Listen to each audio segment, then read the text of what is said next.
So, a few days ago, I decided I wanted to transform my space.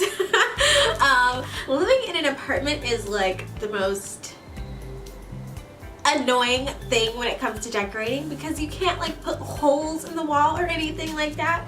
So yeah, I decided to transform a few of the walls in my home. So I transformed one of the walls in my living room and a few of the walls in my kitchen, and yeah! This video is basically just going to be that whole process, the ins and outs, the do's and the do nots, I guess, and just how the overall process went.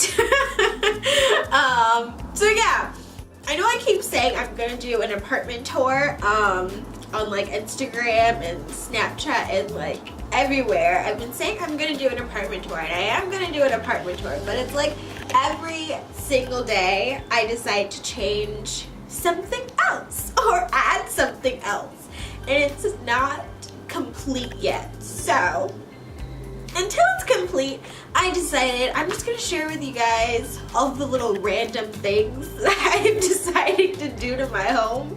And I have a few clips of like random like adventures that I've been on in this home. So I think I'll just put that in like its own little random video. But until then, this is this one, all about transforming the walls in my apartment. So if you wanted to see how they went from this to this, then keep watching.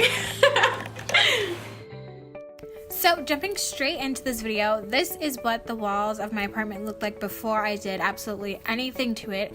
As you can see, it's very plain, it's very boring. It's like a creamy white color, which is cool, but no ma'am. So this is the paper that I used to do all of the walls pretty much, and this paper is from Target. I don't remember the exact brand name or any of that stuff off the top of my head right now, so what I will do is try to find it and just type it out for you guys and put it in the description box. It was actually on clearance, so they might not even have this particular style anymore, but yeah, you might be able to find something different. They probably came out with new styles and whatnot. So yeah, anyway, the type that I got, or the pattern that I got, is this like gray brick kind of vibe. I felt like it would give my apartment like a lofty kind of feel and just make it a little more interesting. So that is what I got.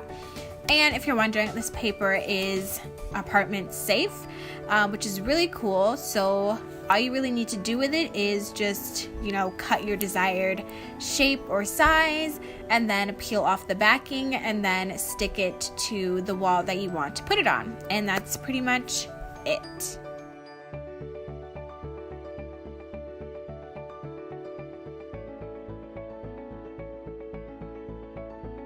This whole process actually sounds a lot easier than it really was to do.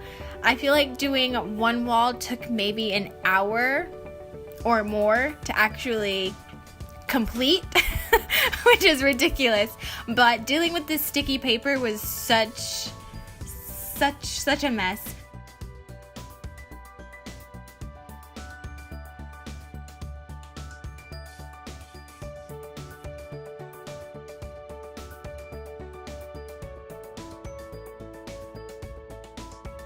Working in sections actually made this a lot easier to do. While I was doing this, you'll see it in the video, but while I was doing this, I peeled a teeny bit of the paper off and then stuck that little part on. And then from there, you can sort of like roll it down and like smooth it out. And it's kind of a little tricky to explain, but you can see it in the video exactly what I mean. And it also really helped to have a tool to help you smooth all the air bubbles and get it all nice and smoothed out.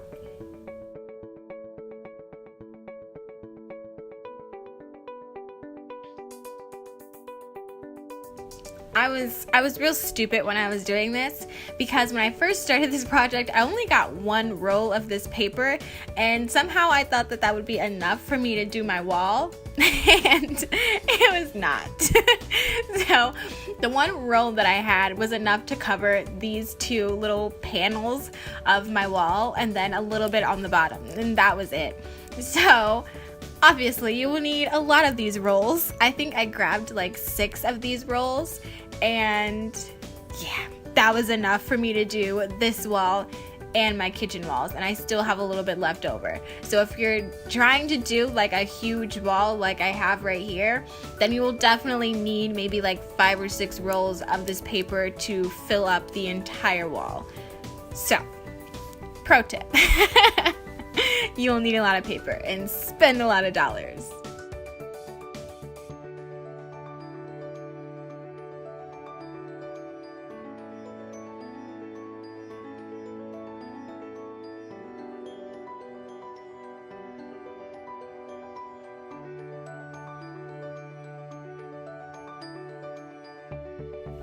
The following day, I ended up buying more paper, like I said, and here I am doing the bottom panel of this wall. So, another pro tip is to use a little bit more paper than you think you might need when it comes to like around the edges or like around your trim. That way, you have a little wiggle room when it comes to, you know, creating that little crisp line and getting right up in those grooves and edges and things like that.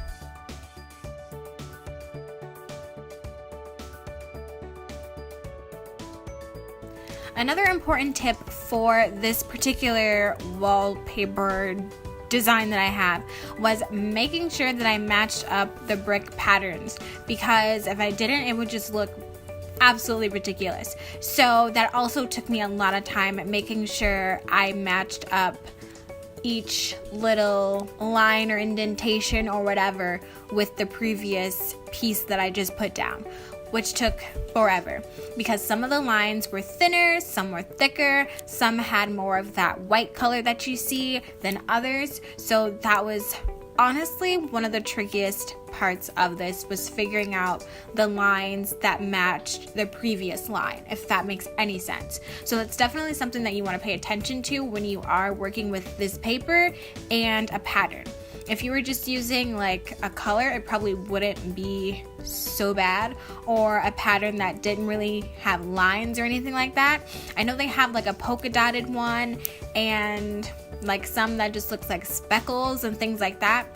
Those things you really don't need to pay attention to the lines and all that stuff. But if you're using something like this that's a brick pattern, you definitely want to pay attention to those lines so that you don't fudge it up.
And here I am just putting everything back into my living room and, you know, getting everything to look all nice and pretty the way it was before.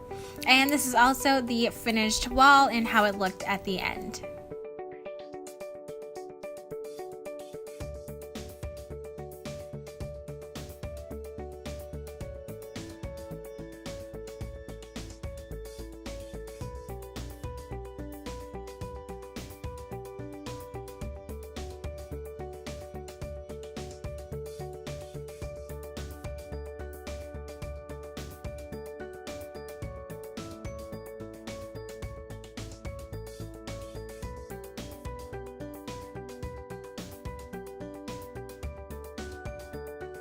So now I'm going to move on to my kitchen, and I'm not really going to explain the kitchen because I literally just explained all the steps that I took before. I pretty much used the same steps that I took in the living room and the kitchen, and that's just going slow and steady, using my little scraper tool, getting out all those bubbles, making sure that the lines matched up correctly, and just trying my best to give myself lots of wiggle room when it came to things like my outlet sockets and like wall fixtures and lighting and the fridge and all of that other random stuff. It's pretty much all the same. So for the next minute or so, I'm just going to speed through some clips so you guys can get an idea of what I did in the kitchen.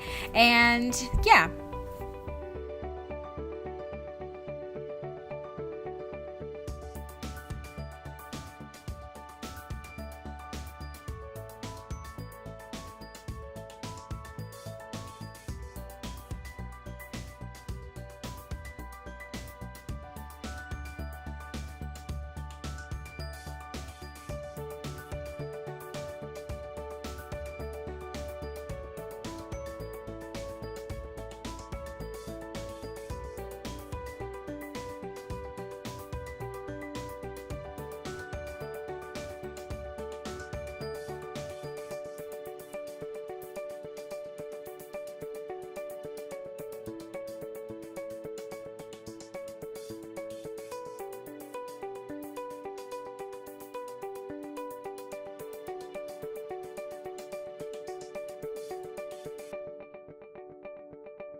And that, my friends, is the end of this video.